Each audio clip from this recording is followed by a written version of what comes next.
인사합니다. 당신이 있어 행복합니다. 네. 우리 주님의 은혜가 날마다 특별히 거룩하고 복된 주일날 넘치기를 축복합니다. 오늘 일어서서 그냥 손뼉치며 찬양하는데 얼마나 다들 기쁘게 찬양하시는지 우리 하나님께서 기뻐 받아주신 줄로 믿습니다. 특별히 우리 오후에 찬양 예배 올렸는데 늘 저는 우리 한나, 우리 수연이, 오늘 보니까 또 우리 예슬이도 얼마나 예쁘게 찬양을 잘하는지 몰라요. 우리 중고등부 청년 학생들이 우리 주님께서 주시는 귀한 꿈을 품고 우리 하나님이 주시는 복을 누리며 복되게 살아나갈 줄로 믿습니다. 우리 오늘 또 섬겨준 우리 꿈꾸는 찬양팀과 또 우리 학생들, 우리 격려의 박수 한번 해줄까요?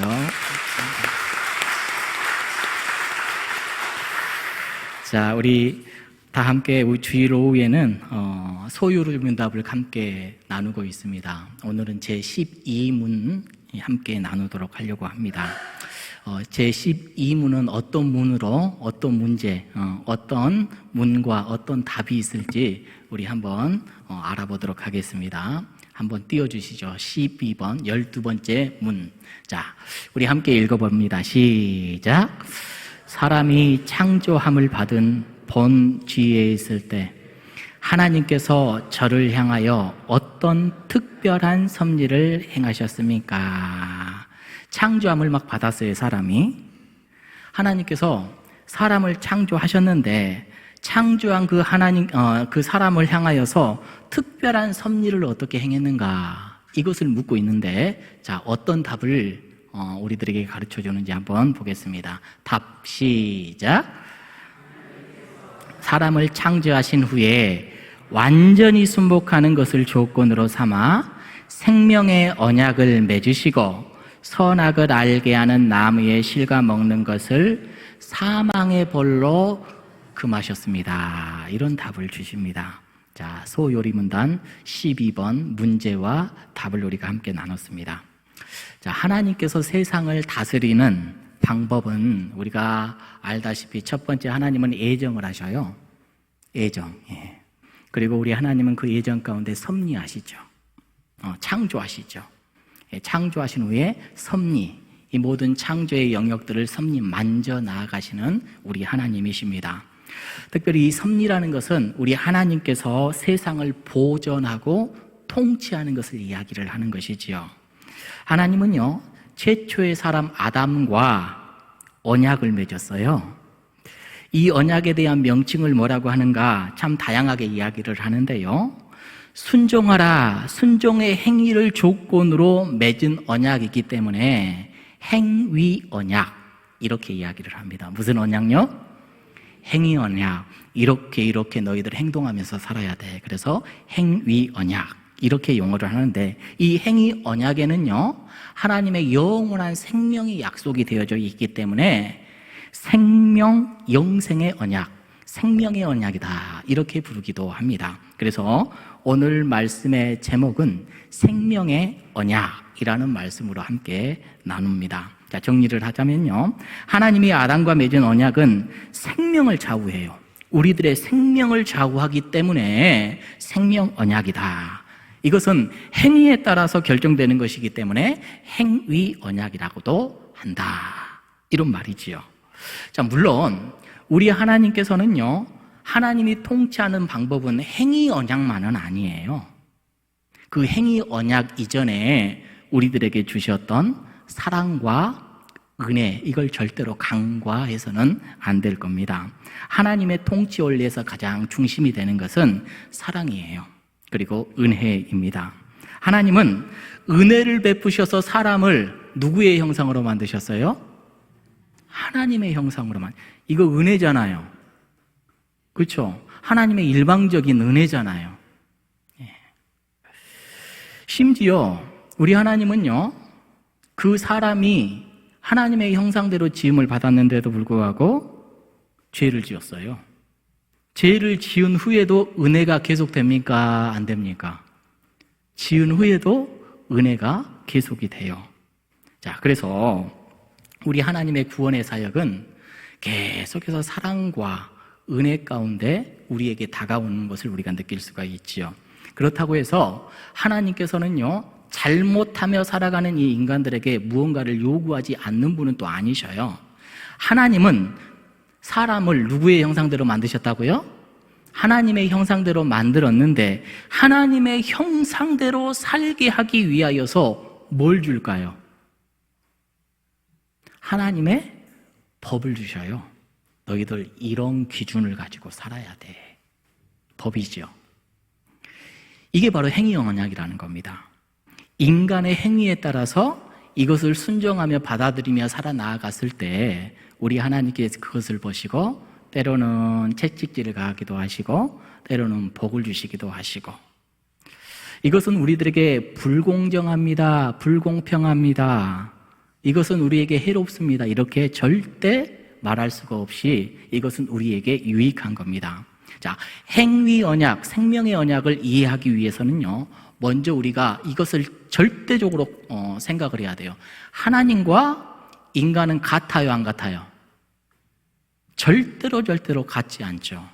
하나님은 조물주이시잖아요. 우리 인간은 피조물이다. 여기에서 우리는 절대로 이것을 잊어버리면 안 돼요. 하나님과 인간은 절대 동등하지 않습니다. 당사자 양쪽이 있는데 아까 언약이라고 했잖아요. 언약은 어떻게 맺어지는 거죠? 양쪽 간에 쌍방으로 맺는 쌍방 계약을 우리는 많이 하잖아요. 그렇죠? 자, 그런데 하나님과 인간이 쌍방 계약, 쌍무 계약이 이게 말이 돼요? 원래 이건 말이 안 되는 거거든요. 어떻게 하나님과 인간이 계약을 맺어요?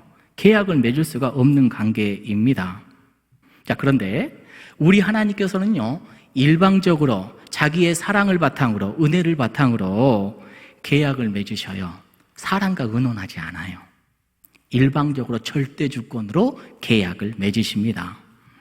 자, 우리가 하나님의 계명을 지킨다고 해서 하나님께 무언가를 요구할 수 있는 권리가 있어요? 없어요. 하나님께서 일방적으로 주시는 거예요. 권리가 없어요. 자, 우리 누가복음 17장 9절 10절 말씀을 함께 읽어보도록 하겠습니다. 시작.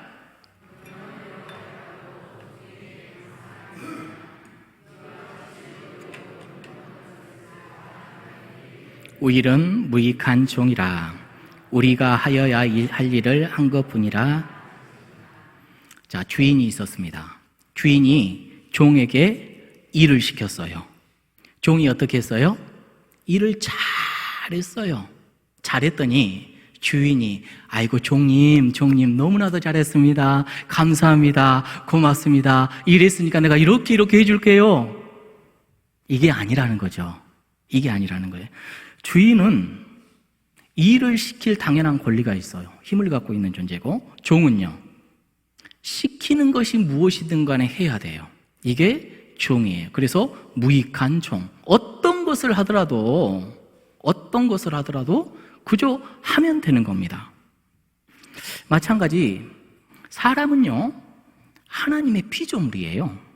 하나님께 요구할 수 있는 권리, 권한이 있어요, 없어요? 없어요. 없는데 하나님의 그 사랑 속에서 일방적으로 하나님 스스로 계약을 가져갔다가 사람과 맺으셔요. 그래서 순종할 때 내가 좋은 것을 주마 이렇게 말씀하셨다라는 것이죠.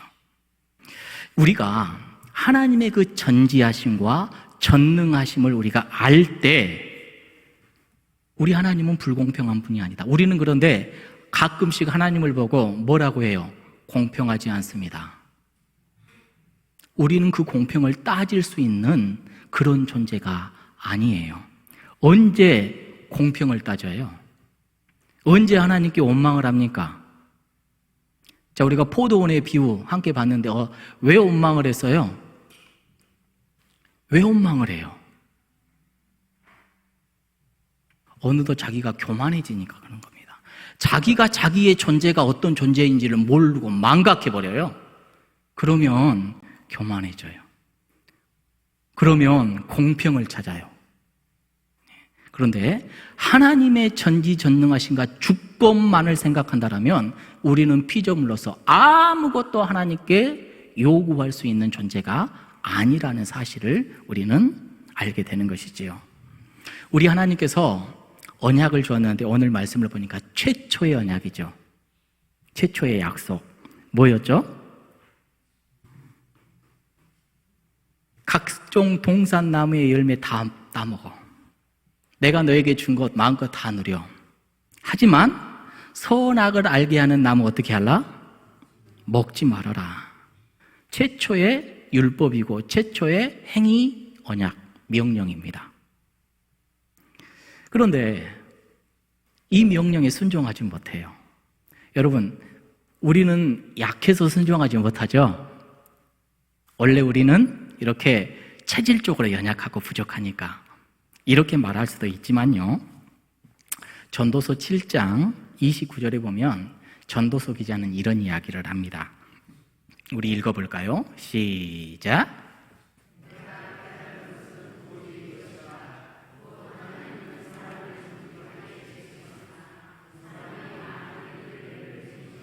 하나님께서 우리들을 어떻게 지었어요?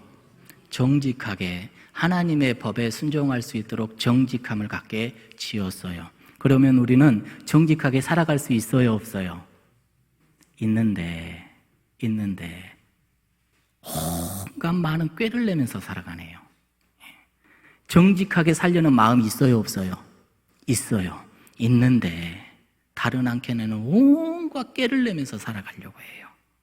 그래서 하나님께서 명령하기를 너희들 내 명령 따라 살지 않으면 정령 반드시 죽으리라.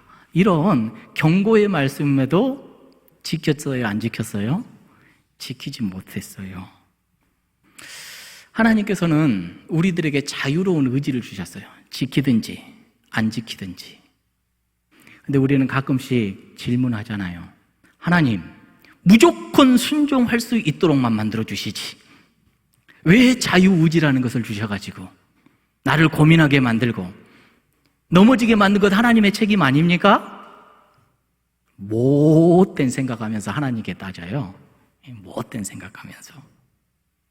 여러분, 하나님께서 인간에게 이런 자유의지를 주셨다라는 것은요, 인간이 하나님의 형상 따라 존귀하게 만들어졌다는 증거입니다. 복의 증거예요.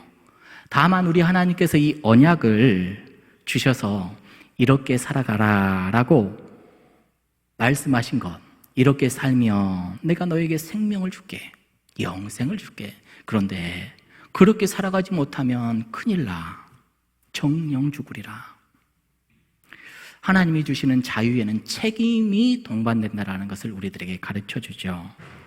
특별히 여러분들 잊지 말아야 될 것은요, 우리 하나님께서 이런 행위 언약, 생명의 언약을 맺기 이전에 처음에도 우리가 나눴던 것처럼 우리 사람이라는 것, 사람을 만드셨어요. 은혜스럽게 우리를 만들어 주셨어요. 생명을 주셨어요. 일방적인 은혜예요.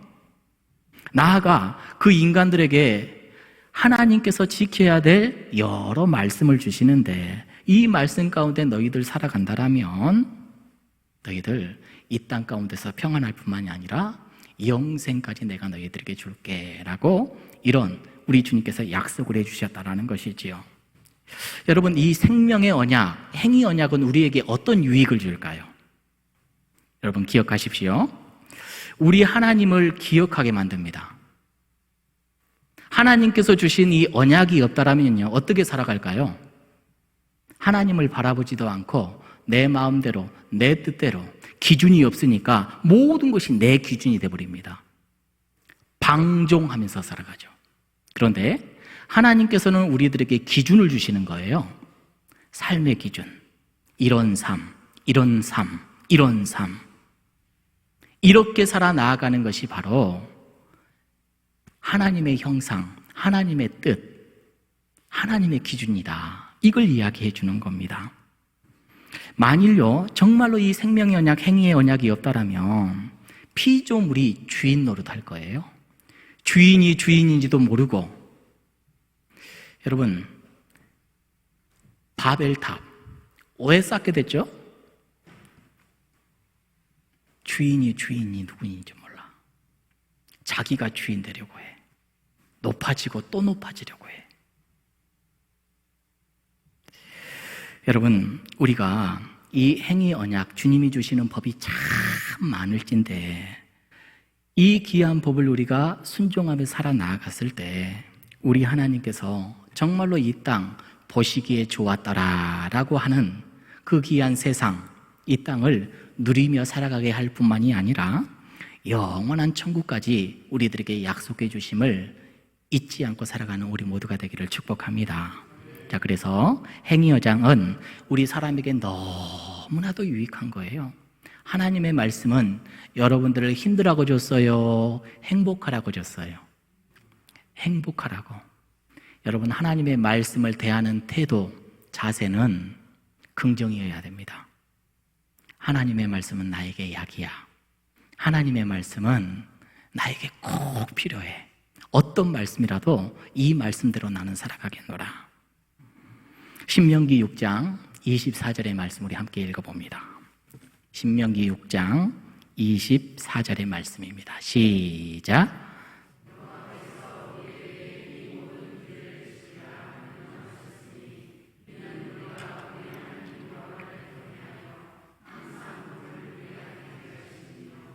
또 여호와께서 우리를 오늘과 같이 살게 하려 하심이니라. 아멘. 따라합니다. 하나님의 말씀은 생명입니다. 하나님의 말씀은 복이 됩니다. 잊지 마십시다. 늘 말씀을 가까이 하시고 어떤 말씀이 있든 간에 이 말씀을 아멘으로 받아 살아가는 우리 모두가 되기를 축복합니다. 하나님이 하지 말라 하면 해야 돼요, 말아야 돼요? 하나님이 하라 하면 해야 돼요, 말아야 돼요? 그렇죠? 예. 우리는 그저 오늘 오전에도 주님이 주신 말씀처럼 예수님 뒤만 절절절절 따라가면 돼요. 따라가다 보면 우리 하나님께서 너 잘 따랐구나, 약속한 12지파를 다스리는 놀라운 권세 보좌를 허락하겠다, 우리 하나님께서 주실 겁니다. 이 복을 지금부터 영원까지 누리는 저와 여러분들이 되기를 주님의 이름으로 축복합니다. 우리 하나님께서 하늘도 만드시고 땅도 만드시고 특별히 우리 사람을 만드셔서 하나님의 형상대로 만드셔서 하나님께서 주시는 생명의 말씀을 우리들에게 주셔서 오늘 또 살아가게 하십니다. 창조의 그 하나님, 우리 하나님을 높이 이 시간에도 함께 입술 모아 찬양하도록 하겠습니다.